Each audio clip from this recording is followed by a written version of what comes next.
જય માતાજી મહાદેવ, સ્વાગત છે તમારું મારા મિની વ્લોગમાં। નાહી ધોઈને ફ્રેશ થઈ ગયા છીએ તો ચાલો માતાજીને પગે લાગવા। જય માતાજી।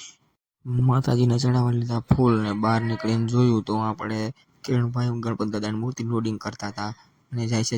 માતાજીને ચડાવી દીધા ફૂલ ને મેં કરી લીધા દર્શન ને તમે પણ કરી લ્યો। અને આ લાઇટો હજી કાલે જ નવી લગાડી છે, કેવી લાગે છે કોમેન્ટમાં જણાવજો।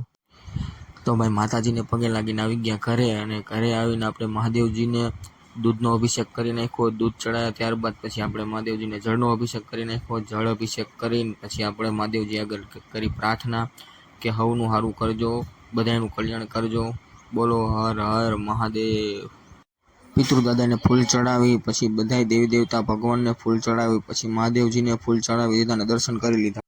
આજે હતી અમાસ હતી એટલે આપણે આવી ગયા હતા પીપળે પિતૃદેવ માટે પાણી ચડાવ્યું, જળ ચડાવ્યું અને વિષ્ણુ ભગવાન આગળ પિતૃદેવને મોક્ષ માટેની પ્રાર્થના કરી પછી આપણે ચા પાણી નાસ્તો કરી લીધો। કોમેન્ટમાં જણાવજો કે આપણો મિની વ્લોગ કેવો લાગ્યો। જય માતાજી।